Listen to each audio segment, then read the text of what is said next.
your gift. Now, tonight's event will include winners from our first student writing contest, author Erica Sanchez giving out our Teacher Inspiration Award, special insights from some of the guest writers in our My America exhibit, a special reading from the legendary Bill Curtis, and a performance by the Boston Typewriter Orchestra. But first, as we are asking you for your support, we want to bring up Joan Clifford. She is a museum trustee and the chair of OnWord 2020 to present the Cultural and Civic Leader Award to two people who've been amazing supporters of this museum and a host of institutions around Chicago and the country. Without the help of people like them, this museum would not exist. Joan? Good evening. I have the privilege of presenting the award to our OnWord 2020 Cultural and Civic Leader honorees, two good friends who are quiet, humble, and discreet, and shy away from any kind of recognition, even though they are most worthy of it.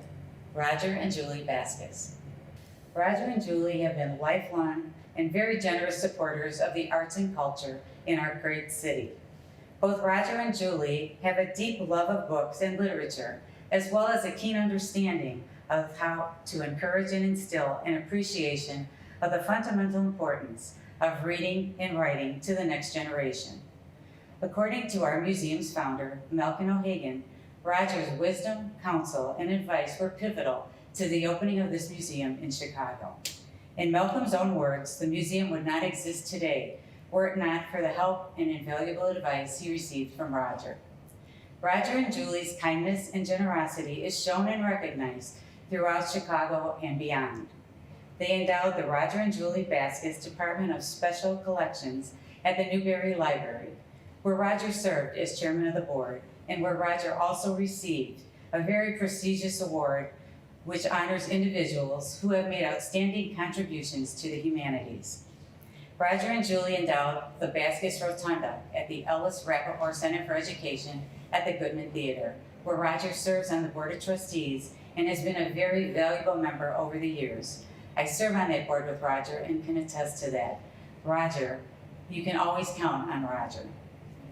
Roger also served on the board of the Opera Theater and was the former president of the International Map Collectors Society, a hobby of Roger's. Julie is an executive committee member of the Lyric Opera Board of Directors and the past president of the Ryan Opera Center. Julie also serves as a member of the Civic Advisory Council of the Merit School of Music. Together, Roger and Julie support the Library of Congress, the University of Chicago Library, the Steppenwolf Theater, the Shakespeare Theater, and they have been supporters of the CSO for over 40 years. There seems to be one very apparent overriding theme to Roger and Julie's civic engagement. They care about the importance of advancing and supporting the arts in our community. In doing so, they help and enrich lives and spirits of so many people who might not have otherwise had the opportunity to enjoy a good book, see a great play, or experience the opera. Roger and Julie are true champions of the arts in every way. I am only sorry that we cannot celebrate them in person this evening. As you can see, they are most deserving of this award, and I am truly honored to be presenting it to them this evening. I was born in Chicago 85 years ago and do care a lot about Chicago's cultural reputation.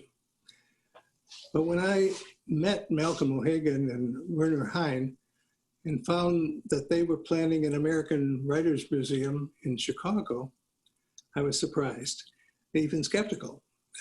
But I found them both so persuasive that I hung around for many months and watched this remarkable process begin.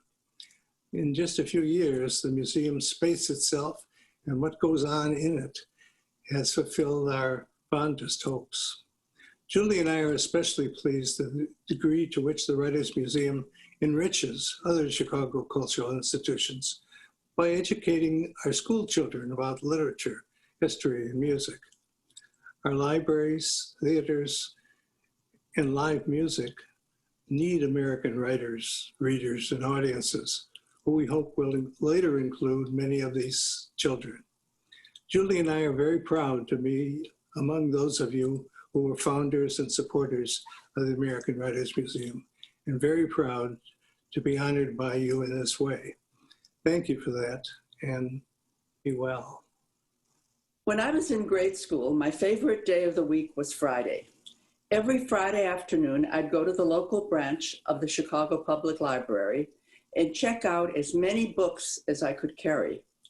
Once homework was done, I could spend the rest of the weekend in a favorite chair with a book and a red box of raisins. In every place Roger and I have lived, one of the first rooms we planned was the library. Roger built the first one himself.